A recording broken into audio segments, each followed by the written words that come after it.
Jumpa lagi bersama saya, Arif. Kali ini saya akan membahas tentang dinamika rotasi seri 4 dengan topik lintasan sudut, kecepatan sudut, dan percepatan sudut.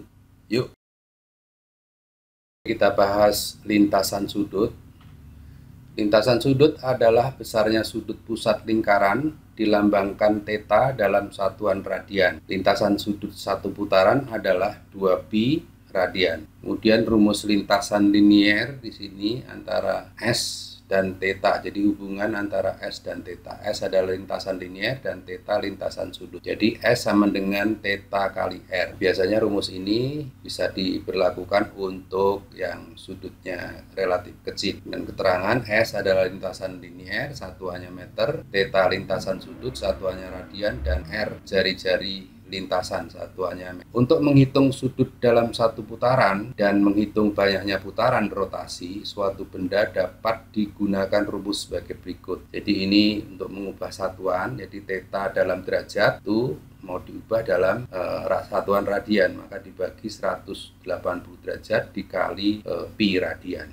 Jadi satuannya sudah berubah menjadi radian. Ambil contoh misalnya 30 derajat itu berapa radian, maka dihitungnya adalah 30 derajat dibagi 180 dikali pi, jadi sama dengan 1/6 pi radian. Ini contohnya ya. Kemudian untuk menghitung banyaknya putaran ya, lintasan sudut itu berkali-kali putarannya biasanya. Nah, untuk menghitung dibagi satu putarannya, yaitu satu putaran tadi kan 2π radian. Jadi dibagi 2. Maka itu dari rumus ini bisa juga N itu merupakan bagian atau pecahan. Misalnya setengah putaran, 3/4 putaran, terusnya ya. Lanjut.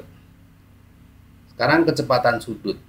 Kecepatan sudut adalah perubahan lintasan sudut, perubahan delta θ. Setiap selang waktu delta dirumuskan omega sama dengan delta θ per delta t. Atau biasanya nanti kalau dinyatakan dalam frekuensi, ini bisa dihitung 2πf. Karena f itu sama dengan seperti, boleh juga dinyatakan omega sama dengan 2π dibagi T periode ya. Bisa dirumuskan. Asalkan Anda tahu rumus ini, maka ini cukup satu saja ya, hafalkan. Kemudian keterangannya adalah omega itu kecepatan sudut, satuannya radian per sekon, θ lintasan sudut, satuannya radian, delta t selang waktu, satuannya sekon, dan f itu frekuensi, satuannya seperskon atau hertz. Jadi seperskon ini menghormati ilmuwan Jerman, namanya disingkat Hz ya.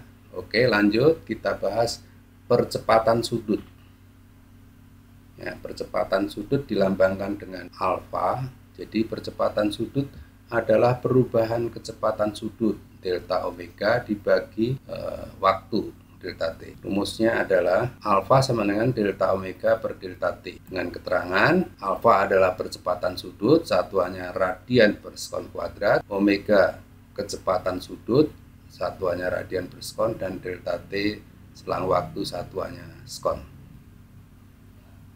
Oke, kita lanjutkan rumus kinematika rotasi. Nah, untuk menurunkan rumus kinematika rotasi dengan menggunakan analogi persamaan kinematika translasi ya. Ya, kita analogikan persamaan kinematika translasi dan rotasi. Apa itu kinematika? Kinematika adalah ilmu yang mempelajari gerak tanpa memperhatikan penyebabnya. Ya, di sini tidak ada gaya yang kita bahas, penyebab gerak adalah gaya, maka kita cukup membahas mengenai kinematika, itu kaitannya dengan perpindahan, kecepatan, dan percepatan. Tentu saja dikaitkan dengan dimensi waktu T. Ya. Jadi, waktu itu di seri sebelumnya, di topik tentang gerak lurus, sudah dibahas mengenai kinematika translasi. Ini rumusnya. Jika Anda ingat bahwa di dalam GLB, kita kenal rumus ini ya, GLBB yaitu VT sama dengan V0 plus A kali T ya, S sama dengan V0 kali T plus setengah AT kuadrat ya. Ketika itu kita lambangkan S ya, delta X juga tidak apa-apa. Kemudian VT kuadrat sama dengan V0 kuadrat plus 2A kali delta X. Nah, dengan menganalogikan itu, maka kalau di rotasi kecepatan itu dilambangkan omega, maka di semuanya rumusnya bentuknya sama, tinggal mengganti lambangnya saja. Untuk di kinematika sudut, kinematika rotasi, ini omega t sama dengan omega 0 plus alfa kali t ya, percepatannya kalau dirotasi disebut alfa, kalau translasi A. Kemudian lintasan sudutnya delta theta sama dengan omega 0 kali T plus setengah alfa kali T kuadrat. Nah, ini lintasan sudut